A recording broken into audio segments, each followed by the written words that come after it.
رحیم د چا د زندګۍ په ورانول کښې خپله زندګي غوښتل او د چا دولت او مال په ناجایزه طریقه حاصلول او د هغې نه خپل ځون مالدار کول او تمول کول، د چا بچونو الغودې خورول، ذلیلول او د خپلې بچونو په غېږ کښې خوښۍ غوښتل او د چا نه د خوښۍ واخیستل او د هغې نه د خوښۍ وړل، غمي ورکول، په هغې کښې خپلې خوښۍ غوښتل، حاصلول، دا انتهایي ځون ته یوه دوکه ورکول دي.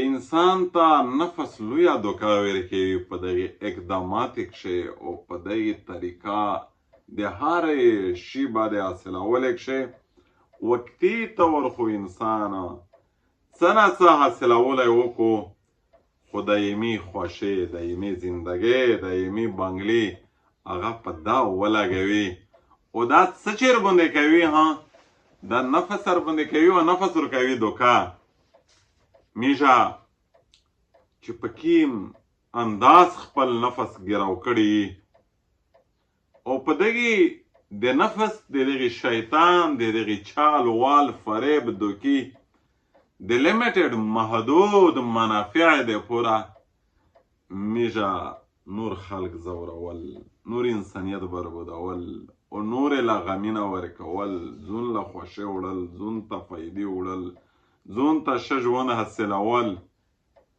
دا په حقیقت شی د خپل ځون سره لویه دوکه کول دي.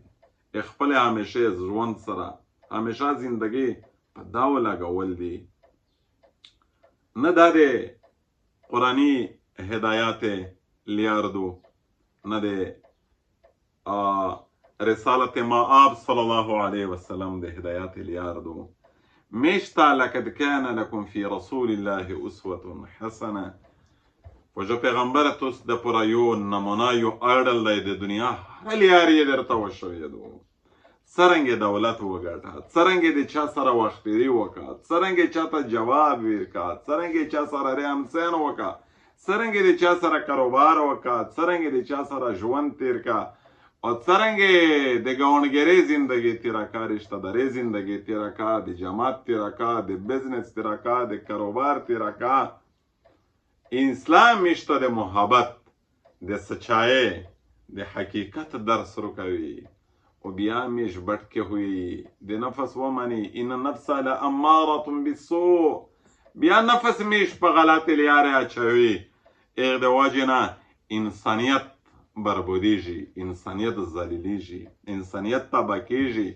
انسانیت د ګناهګور انسانیت هم میش د اقدار قایلي. اسلام ګناهګور ته ایوان چې که د مسلمانو په خطاب باندې امن سره ژوند کوونکي سره کافرون وي، د هغې حقوقو وایلیشن نشي کولی، د هغې حقوق پاسداري فرض دو، هغې حقوق مطلب حفاظت ورکوي او نه ځوروي او نه ذلیلوي او نه بربودوي. دغې ټولې د میش د خپلې خرافاتې، خپلې باد اقداماتې، خپلې غلطې رویې میش ته نتیجه دار وکړله چې نن امت مسلمه در به در دی. د میش خطا د دغې ټولې خرافاتې مجموعه دو او څومره میش پریشانی، میش په قسمه قسم ازمایښتي کښې او په قسمه قسم بربودي کښې. وجه دا دو چې میش کردار، گفتار، رهن، سهن، سکانت، کاروبار، تجارت، معیشت، معاملات تمام کرتے درتے امیش د اسلام اسلامی هدایات مطابق نه دي، د هغې موافق نه دي. اغیار د مغرب، د یهود، د نصارا رنګ ورباندې غالب دی. د الله دشمني شکار شوي، دین نه د مخ د اړولې شکار شوي، فرمانات نبوي نه د مخ د اړولې شکار شوي. برکه गिरती है तो बेचारे मुसलमानों पर, मुसलमान खो बया खपल हाँ खामखा बया बरबदीजी دین میشته د محبت سبق ورکوي، دین د الفت سبق ورکوي، اسلام د بایچاره سبق ورکوي، اسلام د رسول الله د زندگی د اپناولو درس ورکوي. الله جل شانه د میشتو په صحیح طریقه سره مسلمان جوړ